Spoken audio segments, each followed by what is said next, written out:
lefelau gwahanol. Ysgafn. Difrifol. Mae cylchoedd ffrindiau neu cydnabyddwyr yn medru bod yn brofiad hyfryd, rhannu diddordebau gyda phobl neu gweithio gyda'n gilydd enghraifft. Sut ydych chi'n ei wneud? Efallai newch chi modd edrych ar rhywun yn y gwyneb ac os ydyn nhw'n eich cydnabod chi'n groesawgar, neu byddwch chi neu nhw yn dechrau sgwrs. Efallai newch chi jyst cynnig llaw mas o'n unlle, mi fydd hyn yn cael ei werthfarogi yn fawr iawn hyd yn oed os ydych chi jyst yn helpu nhw i godi boncyn neu rhywbeth drwm a'i ddod i lawr rhywle yn daclus. Ella wedyn bydd hwnna'n arwain at sut wyt ti, beth yw dy enw di, o le wyt ti'n dod? Awyrgylch gynnes.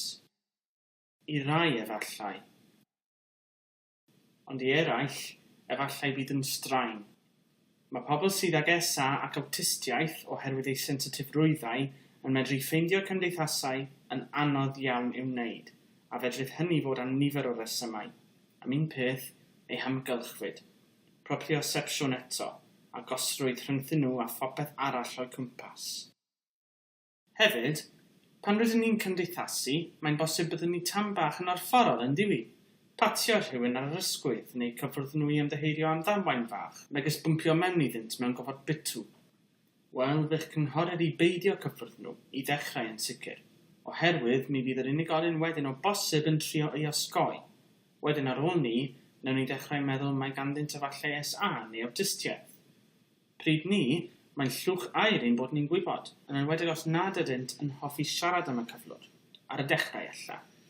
Ond efallai mi fydd yn lot hawsach i ni ac iddyn nhw os y gwyddem o flaen llaw am ei cyflwr, gan fod hynny'n anweladwy i ddechrau. Ond, dydyn nhw ddim o dan unrhyw orfodaeth pa fodd bynnag i'w rhannu os na fynet. A bod yn onest, mae'n werth sôn bod yna bobl ar draws y byd sydd yn fewnblyg eu person ac hefyd mae yna allblygion. Un enghraifft o berson allblyg fydd Luciano Pavarotti, yn hoff iawn o fywyd ac yn aml hapus a chymdeithasol. Ond mae siwt ymddygiad yn medru bod yn anesmwyth i bobl ag SA ac awtistiaeth, yn enwedig os ydyn nhw eu hun yn bobl mewnblyg. Hynny yw, pobl sy'n hoffi pethau yn cael ei gwneud ychydig neu efallai yn llawer ysgafnach a thywelach yn dibynnu ar lefel eu sensitifrwyddau. Mae materion eraill sydd wedi eu cynnwys yn y cyflwr yn cynnwys stryffaglu i wneud cyswllt llygadol, darllen iaith y corff, dehongli mynegiad gwynebol. Fel gwyddom ni, mae pob sensitifrwydd yn mynd gyda'i gilydd, ac mae'r materion cyffredin yma o bosib yn perthyn i'w tuedd-rwyddau i ffocysu ar fanylion bach, ond fedrwn ni ddim ragdybio bod hynny'n gywir, ac mi fydd efallai yn arwain at fynd mewn i ormod o fanylion, mewn geiriau arall, gorddadansoddi. Pan edrychwch chi ar rywun gyda gwyneb gyfeillgar, sut ydyn nhw'n ymateb? Weithiau, ni fydd pobl ag SA yn cydnabod am ni, oherwydd maent yn ei ffeindio'n anodd i wneud cyswllt llygadol, neu efallai maen nhw eisiau cadw eu hun iddyn nhw eu hun, ac mae hynny'n iawn. A dim ots faint mor cymdeithasol yr ydyn ni, dydy o ddim yn dderbyniol i barhau i drio gwneud pobl SA ymuno yn ein cylchoedd ffrindiau, oherwydd mae hynny'n rhoi straen arnynt. O bosib oherwydd mae eu hamgylchfyd yn effeithio arnynt hefyd. Hynny yw, efallai bydd yna bobl eraill o'n cwmpas hefyd, mewn caffi enghraifft sydd yn aml a thorfo bobl. Mae gwybodaeth mawr a neu bach yn anesmwyth i'r rhai sydd ag SA ac awtistiaeth. Felly, dydyn ni fyth i'w gorfod i nhw i ymuno yn ein cylchoedd os nad yn nhw eisiau gwneud. Ta waith, dylsyn ni fyth wneud hynny gydag unrhyw un, ac yn yr achos weithaf, efallai newn nhw jyst mynd i eistedd rhywle arall i ffwrdd ohonom ni. Mi fydd hwnnw yn ein gofiddio siŵr o fod wedyn, ond mae'n rhaid i ni jyst gadael nhw fod fel y gnawn ni gydag unrhyw un.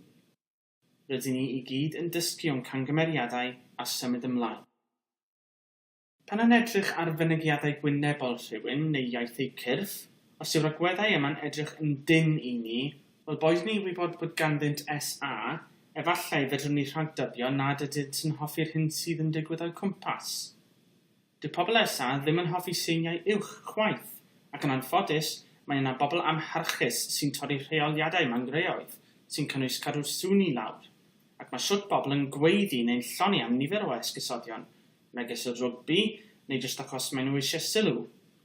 Mae siwt ymddygiadau yn hala pobl ag SA ac awtistiaeth yn benodol gythryblus. Dyw rhai pobl ag SA ddim yn ei ffeindio'n hawdd o gwbl i gymysgu ag unigolion eraill, maen nhw wir eisiau gwneud. Ond dim ots faint mor sensitif maen nhw, efallai gyda nhw drio siarad i ni, ond yn gofiddio ar rhywbeth rydyn ni'n dweud wrthyn nhw, rhywbeth nad oedd wedi ei fwriadu i'w gofiddio. Fedrwn ni drio ymddiheurio a dweud oedd e ddim yn fwriadol, ac yn yr achos gweithaf, bydden nhw jyst eisiau dim i ymwneud â ni. Does dim byd anarferol am hwnna, ac mae'n rhaid i'w teimladau nhw'n cael eu parchu siwt gymaint yn teimladau ni. Mae wedi ei gasglu bod pob agwedd yn mynd gyda'i gilydd i greu effaith ar sensitifrwyddau pobl. Yr agweddau yw yr amgylchfyd bresennol, ymwybydrwydd gofodol, mynegiant gwynebol, iaith y corff, tôn llais, seiniau uwch gan gynnwys cerddoriaeth gefndirol ar y radio yn ogystal â thorwyr rheoliadau. Ond nid rhyngweithio cymdeithasol ydy'r unig agwedd straenus. Mae unrhyw fath o rhyngwaith yn medru bod yn broblem, boed iddi fod yn gyfarfod neu cyfweliad am swydd neu unrhyw beth o gwbl yn llwyr. I ddweud y gwir, mae ambell i rhyngwaith yn lot fwy straenus nag eraill, ac mae pobl ag SA ac awtistiaeth yn medru camddarllen yr agweddau oherwydd ei sensitifrwyddau. Ond, maen nhw eu hun yn medru cael eu camddarllen hefyd.